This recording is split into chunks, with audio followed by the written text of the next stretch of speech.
The arena pulsed like a living wound beneath the smog-glittering skies of Vortiga Prime. It had been carved out of a fallen moon, its jagged interior hollowed and refitted with bioreactive seating, lava duct concessions, and psychic feedback loops to enhance the crowd's emotional digestion. One could say it resembled a coliseum if the coliseum had been designed by a schizophrenic coral reef with a flair for melodrama. Inside, 60,000 spectators screamed, clicked, shrieked, or simply vibrated in anticipation, depending on their respiratory systems and cultural norms.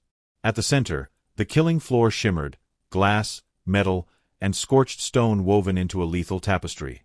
A dozen ceremonial banners flapped above, each stitched with the sigils of past champions. A crystalline mantis, a cybernetic minotaur, a sentient gas cloud with a face like regret. Notably absent, any representation of Earth.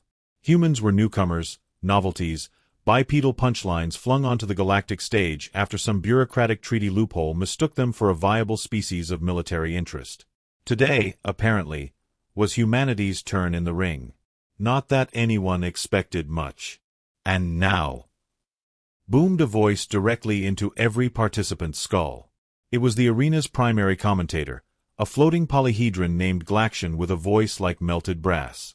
Welcome to the 928th Grand Blood Ritual of Championship Non-Conflict, sponsored by Nog Trek Fungal Wax and the Galactic Ministry of Peace through Spectacle. The crowd roared. A volcano belched celebratory smoke in the distance, likely for branding purposes. On this side, Galactic continued, our reigning champion, scourge of neutron fields, devourer of trireme armadas, the last son of the Drelgath Crucible, Arokatiel the Inviolate. Roktal emerged from his gate with the measured arrogance of a war god on Casual Friday. 8 meters tall. 1,200 kilograms of engineered death. His torso was a flexing mural of scars and sigils. His face, a maskless display of evolutionary aggression. He lifted one fist and half the arena vibrated in response, either in reverence or sympathetic terror. Hard to tell. Across the field, the opposite gate shuddered. A smaller figure stepped out. A much smaller figure. The crowd wavered in its bloodlust. Laughter bubbled through a dozen languages. Tentacles pointed. Fronds wilted in embarrassment. Ellie Trask stood on the edge of the arena, blinking against the artificial sun. She wore standard-issue human battle armor, which looked suspiciously like a customized pilot suit with reinforced knees. Her helmet was under one arm. In her other hand, she carried a long, slender rifle with polished joints and a muzzle cooled by liquid nitrogen. A sticker near the grip read, "This is my peacekeeping stick." Galactic faltered mid-announcement. And representing the humanoid demispecies of Ultherd, Ellie confirmed. Trask. Ellie gave a slow, ironic wave. She popped a piece of gum into her mouth and began chewing in exactly the way that signaled she was not impressed. The noise dipped slightly.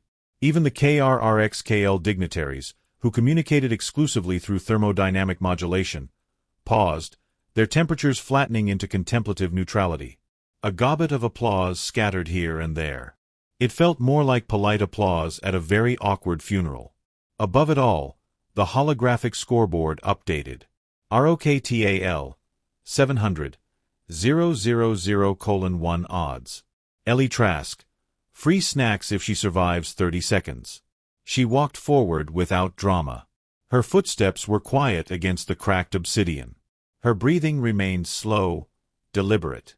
The internal HUD fed her telemetry, wind negligible, local gravity inconsistent but manageable, electromagnetic interference at 7%. None of it seemed to worry her. The announcer tried to reintroduce excitement. Do not be deceived by appearances. Mortal-adjacent audience members. Humanity is, technically, a warrior species. Please remain in your seats until all bodies have been properly disintegrated. From the sky came fluting tones, the telepathic equivalent of elevator music. A species called the Aetheri began their ritual of honorable dismissal, an old custom where a death song was played for a combatant still alive but obviously doomed. Ellie tilted her head at the melody and grinned. "Nice tune," she muttered. "Hope they're taking requests." She crouched and opened a compartment in her rifle's long spine. Inside were 3 rounds, humming softly in stasis. Not high explosive. Not plasma. Just good, old-fashioned kinetic projectiles, spun at microgravity in Earth's orbital range, packed with depleted uranium and spite. She slid one into the chamber with a soft click. "Any final words, soft-boned mammal?" asked an interviewer drone that hovered too close. Ellie looked straight into its lens. "Yeah, you're in my light." The drone retreated, insulted. The arena's boundary flickered, a containment field shimmering like liquid diamond. Galactic's voice flared again. "Begin." The enlightened carnage. A gong sounded, and then nothing. No charge. No bellow. No burst of carnage. Rocktal stood still, glowering. Ellie, too, hadn't moved. A pause stretched awkwardly. The arena grew quiet again. Ellie raised her weapon slowly and pointed it, not at Rocktal, but toward the sky. She sighted along the barrel and tapped her wrist display. A secondary crosshair appeared. A series of tiny adjustments followed, too fast for any unaugmented eye to track. She moved like someone solving a puzzle only she could see. In a booth far above, the betting council began to panic. Is she targeting the sky? Interference. Random flailing? No, look. Her eye movement just matched 13 ballistic calculations in sequence. Rocktal finally moved. He charged, not a run, but a seismic migration. Plates of his armor hissed open and hissed closed, revealing pulsating heat cores. The crowd screamed. Ellie stood still. He crossed half the arena in seconds. She exhaled and fired. The sound was subtle, like a whip cracking inside a vacuum. Her bullet disappeared upward, too fast to track, vanishing into atmosphere. Rocktal kept coming. 50 meters. 20. The crowd howled. Galactic began composing a eulogy. Then, overhead, something broke. Not just the sky. Something mechanical. The bullet, having completed a suborbital arc, pierced the microthruster array hidden in one of the support pylons above Rocktal's position. The pylon failed. An ancient mech arm once used for aerial props and artificial lightning came loose. It descended like an iron guillotine. It struck Rocktal full in the back. He stumbled. The crowd gasped. Ellie was already moving. She sprinted, not toward him, but past. Dropped to one knee, slid along a frictionless panel of obsidian, pivoted, and snapped off a second shot. It hit the cracked armor at the base of his fourth spinal knot, the known weak point in Drelgath physiology. The impact spun him sideways. He roared, half in rage, half in shock. The ground cracked beneath them. Debris erupted. Dust clouded everything. A full 7 seconds passed in silence. Then a shape emerged. Ellie, covered in ash and walking with one hand on her rifle like it was a cane. Rocktal remained down, his war tattoos flickering erratically, trying and failing to reboot. The silence in the arena was unnatural. Species that did not believe in quiet suddenly practiced it. A Varnak ambassador dropped its wine bladder. A betting slime collapsed into itself from existential confusion. Galactic's voice was unusually low. "I believe the human has scored." Ellie turned toward the camera drone, which cautiously resumed its hover. "Let me guess," she said. "No refund policy?" She slung her rifle across her back. Walked off without fanfare. One boot after the other. Behind her, Rocktal twitched once, groaned something ancestral, and fell unconscious. Somewhere in the arena, someone sneezed. The sneeze echoed. It was the loudest sound anyone dared make. Far above, the galactic betting servers began to crash, one by one. Ellie paused at the exit gate. Without looking back, she murmured, almost too softly to hear, "Humans don't bluff. We just aim differently." Then she disappeared into the tunnel, leaving 60,000 aliens and one particularly sweaty commentator wondering if they just witnessed history, or a software glitch wearing a human face. ChatGPT said. The locker room wasn't so much a room as a repurposed digestive cavity from a long-extinct space beast, now lined with steel lockers, nutrient dispensers, and one overly friendly wall that tried to massage you if you stood still too long. Ellie Trask sat on a bench that exhaled with each shift of her weight, her legs stretched out in front of her, boots scuffed, armor unsnapped at the collar. She stared at her reflection in a hovering hygiene orb and methodically reapplied lip gloss. It was a simple act, futile, absurd, and intentional. Because somewhere above her, on every galactic broadcast in 53 systems, she'd become a conversation. The kind of conversation whispered between generals, snorted about in bathhouse politics, and calculated by bookmakers who weren't entirely biological. The fact that she'd downed Rocktau with 2 shots and a falling sky prop wasn't up for debate. The how was, and that made the Empires nervous. Her fingers trembled slightly as she capped the gloss tube. She noticed, of course. She noticed everything. Vitals steady, chirped her HUD, then paused as if concerned. Emotional tone, dry sarcasm? Always, Ellie muttered, standing.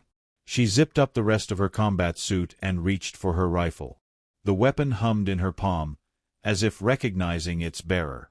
M24 chassis, modded with a coil accelerator and a dampening barrel so custom that Earth's own procurement officers hadn't recognized it during inspection. She named it June, after a sister who died before Ellie could even talk. The locker next to hers flapped open with a hydraulic cough. A pale-skinned Valgyri diplomat peeked in, accompanied by a camera drone that looked like a glass onion and sounded like breathing. "Ms. Trask, pardon the intrusion," said the diplomat with the careful tone of someone approaching a very stable explosive. "Would you care to comment on your recent performance?" Ellie slung June over her shoulder. Was the question about the performance or the embarrassment? The drone clicked, trying to process sarcasm. It failed. Query not understood. Recalibrating species-specific nuance modules. "I'll pass," she said, waving them away. The diplomat bowed and retreated as if from royalty or a grenade. She walked out of the chamber and down a corridor of pulsing bioluminescence. Alien staff scurried past her in silence. Some bowed. Others averted their eyes. Ellie's gaze remained forward, neutral. Focused.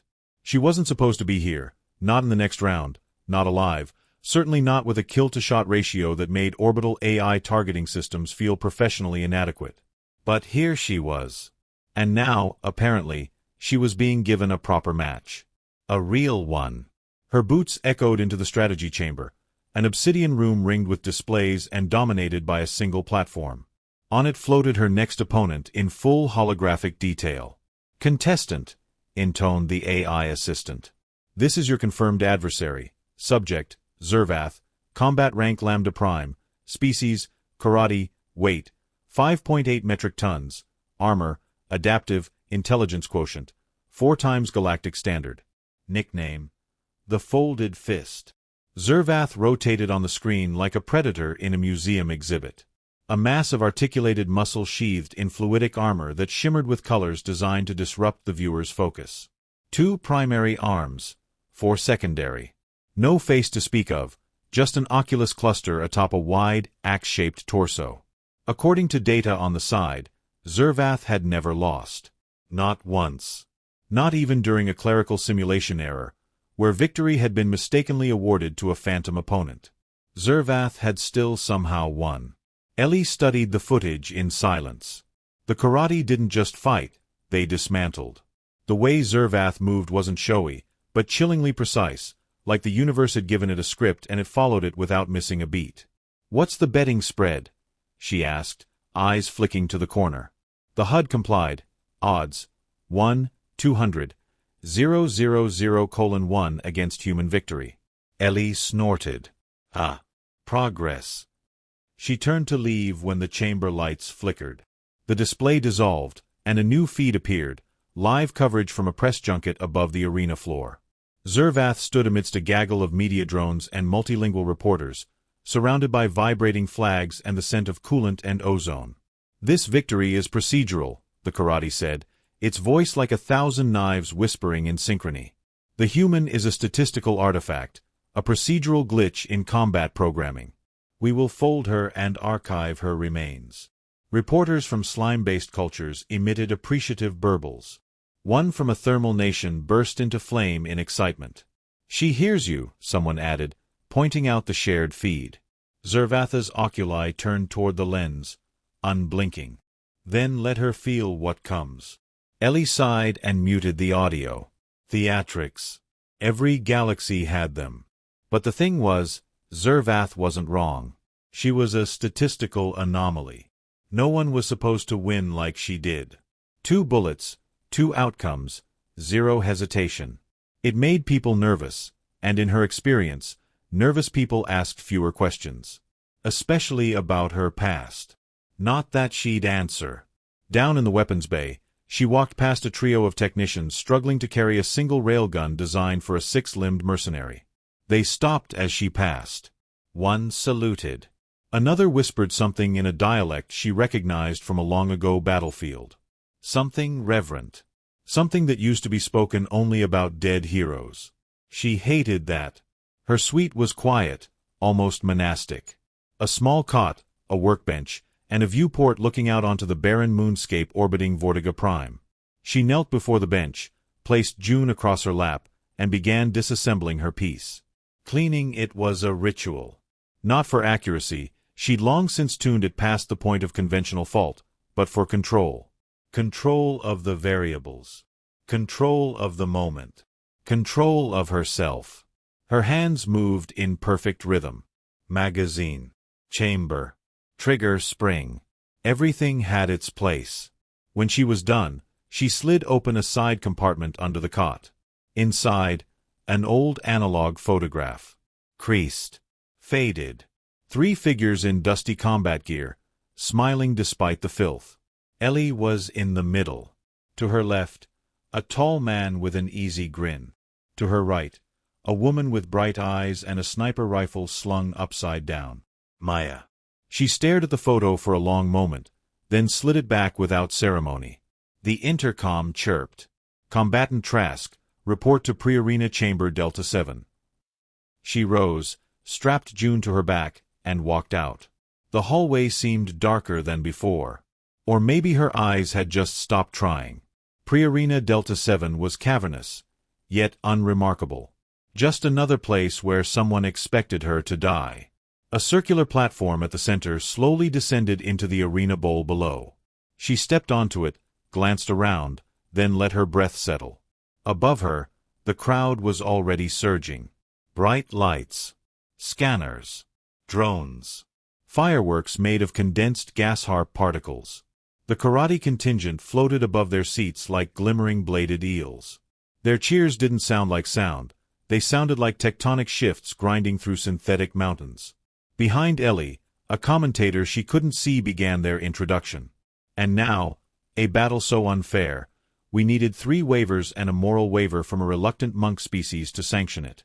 Representing the Galactic Dominion of Unbroken Fury, Zervath, champion of the 9th plane. And in the other corner, somehow still alive, Ellie Trask, daughter of gravity and questionable strategy. She closed her eyes. The words were just noise. The crowd was just wind. What mattered were angles. What mattered was velocity. And what mattered most was that Zervath wasn't expecting her to think. She wasn't here to win the crowd. She was here to remind the galaxy that being underestimated was the sharpest weapon in the human arsenal. The platform jolted, starting its descent. Ellie stood still as the arena roared to life around her. Metal shrieked. Lights flared. Anticipation bloomed in chemical vapor above the sands. At the far end, Zervath emerged, weaponless by choice, his armor rippling like liquid murder. They locked eyes. Or Oculus, in his case. Neither moved. The crowd screamed. The bell had not rung, but the war had already started. In silence, in stillness, in the narrowing of breath. Ellie exhaled, adjusted her stance, and whispered to her rifle. "Let's make the odds regret themselves." The first blow never came. Zervath stood motionless at the far end of the arena, a mountain in liquid armor, letting the crowd's noise swell around them like a storm feeding on its own thunder. Ellie Trask did not move either. She adjusted her grip on June, her rifle humming low in her palms, a soothing, familiar vibration beneath the mayhem above. In most duels, there's a moment, somewhere between the eye contact and the first charge, where the fight becomes inevitable. But this moment stretched. It thickened, congealed. Spectators shifted, puzzled. In the karate delegation balcony, an elder flashed frustration by dilating all 11 of its oculi at once. On the human broadcast, commentators hesitated, unsure if the stream had frozen or if both fighters were playing some inscrutable long game. Then Zervath moved. Not a lunge. Not a sprint. A simple glide, predatory and exact, without fanfare. The arena floor rippled under the karate's weight, adaptive terrain adjusting in real time, forming glassy trenches and obsidian rises to match the fighter's stride. Zervath's armor shifted color with every step, cycling through disruptive camouflage that bent light and bent logic. To the untrained eye, it was like trying to focus on a thunderstorm made of mirrors. Ellie stepped right. No wasted movement. No adrenaline-fueled charge. Just a precise sidestep, like she was taking position on a dance floor. Zervath surged forward, no longer a glide. Now a blur. He closed the distance with terrifying efficiency. He didn't carry weapons. He was one. His forearms unlatched mid-sprint, splitting into 4 razor limbs that glinted with vibro edges and what might have been spinning bone saws wrapped in plasma coils. There was no roar, no battle cry, just the sound of inevitability approaching. Ellie ducked the first strike by centimeters. The air behind her screamed as the swipe tore through it. She rolled left, pivoted on a loose plate of carbon ceramic sand, and fired from the hip. The shot hit Zervath's chest, and skipped off with a flash of nullite. Not a scratch. Not a crack. Just disappointment. Zervath didn't stop. He spun. Ellie dodged again, ducked beneath a sweeping blow meant to remove everything above her shoulders, and slid backward into cover, a jagged outcrop that instantly folded in on itself, crushed beneath the karate's trailing momentum. Her HUD screamed impact alerts. Heat signatures. Vibration maps. Zervath was no longer in front of her. He was everywhere, a symphony of destruction played in too many dimensions at once. She launched a gravity puck. It detonated midair, pulling debris toward it and creating a momentary vortex. Zervath slowed just slightly, his footing disrupted by the warping terrain. Ellie fired again, 2 rapid rounds, aimed at opposite angles of his shoulder joint. One missed. The other struck, but again, the armor deflected it. Not with brute strength this time, but with reconfiguring plates that flowed like liquid and hardened at the last second. "He's learning me," Ellie muttered. "Affirmative," replied her HUD, too cheerily. "Shall I begin a panic spiral?" Nope. She sprinted left. Not away. Around. Drawing him. He followed, tireless and inevitable. The arena changed with them, responding to their movement like a living thing desperate to remain relevant. Spikes jutted up behind her. A gas pocket ignited near Zervath's path, showering the area in turquoise flame. Ellie darted through narrow spaces, flipping over a metallic ridge, then dove beneath a collapsing column of alien bone steel. He was right behind her. But not fast enough. She launched her next move while upside down, mid-roll, mid-breath. A tripwire mine, disguised to emit no electromagnetic signal, blinked once as she leapt past it. Zervath stepped directly onto it. The explosion wasn't large, but it wasn't supposed to be. The concussive wave didn't aim to destroy, it disrupted. The karate stumbled. Not much, but just enough. Ellie turned. Her eyes narrowed. She jumped. Her exosuit surged, calibrated micro-boosters firing from her knees and boots, launching her high into the air, arcing above him. Zervath looked up. A mistake. She fired. The round struck his primary oculus cluster, shattering 3 of the 7 orbs. His body staggered mid-turn, armor plates misfiring with confused data. He spun, but now there was a tremor. A hesitation. She hit the ground hard, skidding. Blood sang in her ears. Her knees ached. Her ammo readout blinked. 1 round left. The crowd was no longer cheering. It was silent again. Zervath charged. No more pretense. No more performance. This was murder. Ellie fired her grappling anchor into a far pylon, launched herself sideways just as a plasma blade shattered the space she'd occupied. She twisted midair, but didn't land. She hung, suspended for one breathless moment, and saw it. The vulnerability. The smallest exposed seam between Zervath's shifting armor plates, right under the last functioning oculus. He turned. She retracted the cable. Spun mid-pull. Feet hit the wall. She pushed off. Everything slowed.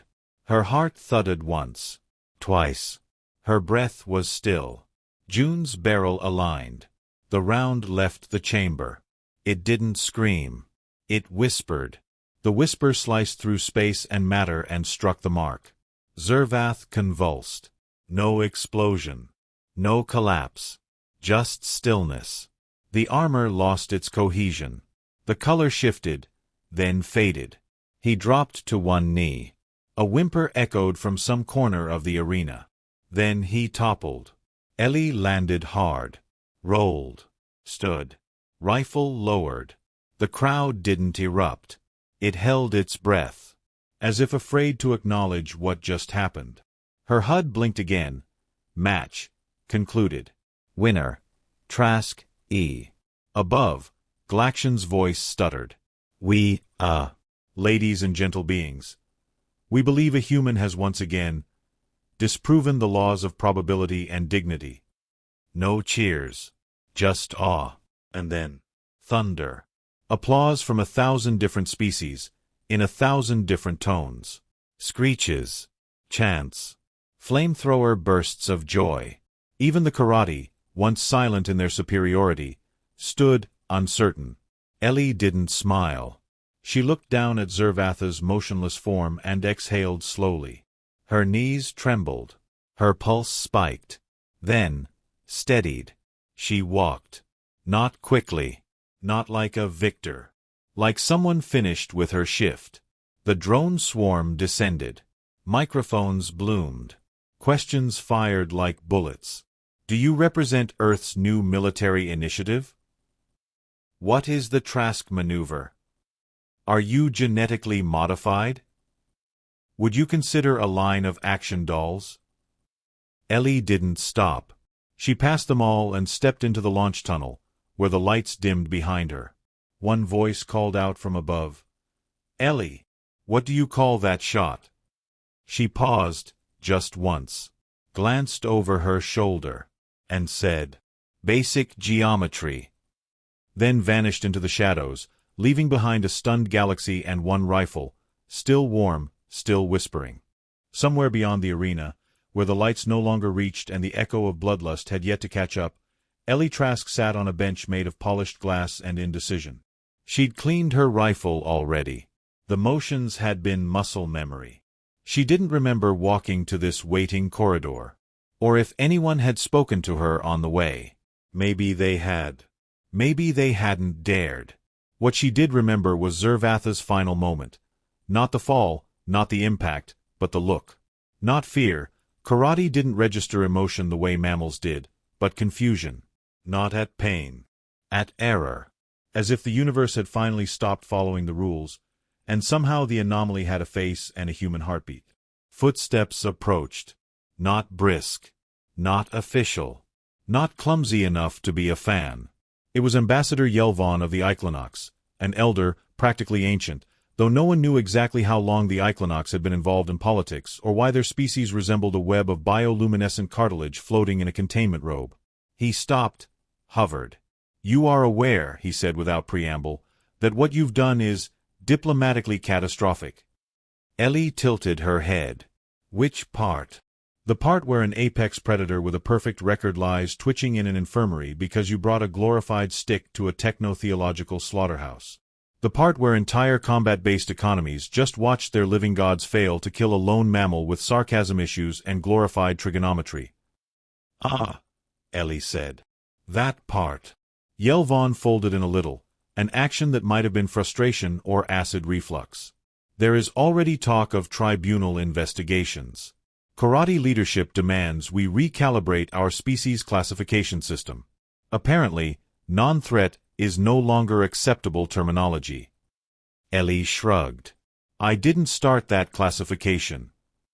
No, the ambassador said. But you ended it. There was silence. Far off, another round of applause reached them from the upper levels. It sounded like thunder filtered through a wind chime factory. Someone was selling commemorative fungi outside. Others were holding prayer circles. A third group was already trying to market a VR experience called Inside the Sniper's Mind. Ellie reached down, pulled off her gloves, and stared at her hands. They weren't shaking anymore. I didn't want this, she said quietly. No. Yelvon asked. What did you want? She didn't answer. Because the truth was complicated, and long, and contained too many ghosts to be said in a corridor made of reflective silence. She wanted peace. Not the soft, mythical kind that came with fields and forgiveness, but the hard-earned peace that came when people stopped underestimating you.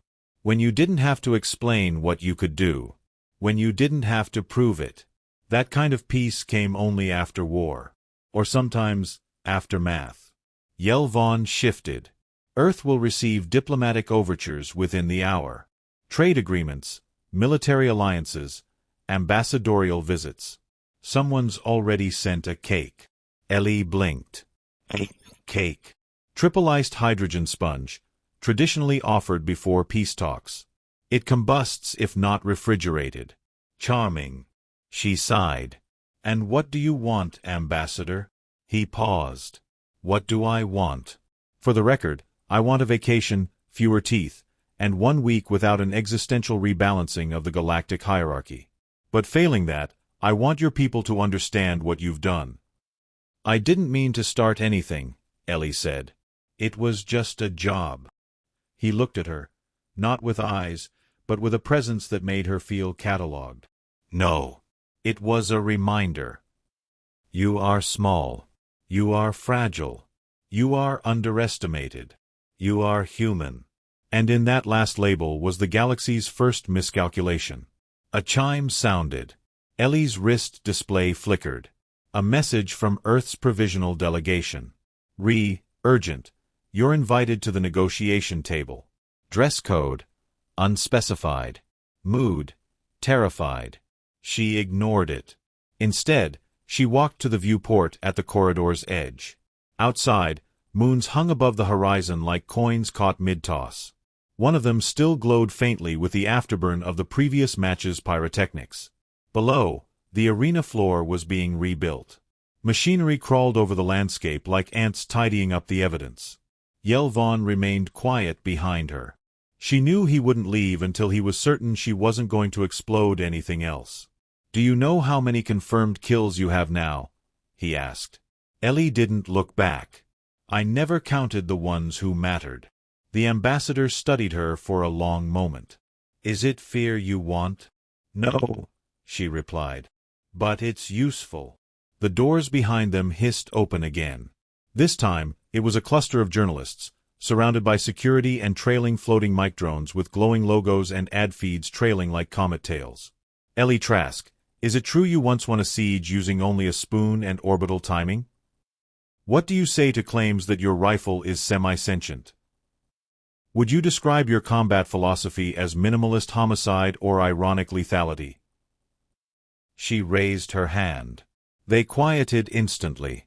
I say, Ellie said, that the moment people start quoting my methods, I need to invent new ones. They paused, trying to parse that. One of the drones took a photo. Another quietly asked its internal algorithms to define enigmatic with violent undertones. Ellie turned back to Yelvon. I'll go to the negotiations. I assumed you would. But only after I've been properly briefed, debriefed, caffeinated, and briefed again. And I want a clean seat. Clean. No psychic slime, leftover adrenaline, or commemorative vendor flyers stuck to it. Yelvon's outer membrane pulsed once. Done. The ambassador floated away, a soft hum trailing behind him. Ellie remained at the window. Beyond the moons, past the glittering ships and flickering communications satellites, lay 1,000 worlds that had once viewed Earth as a curiosity. Now they would view it differently. Not as dominant. Not yet. But dangerous. Cunning. Capable of ending you while smiling softly through scope glass and lip gloss. She smiled. Not wide. Not cruel. Just real. On a ledge below the window, someone had scrawled graffiti in old Galactic script. She read it silently.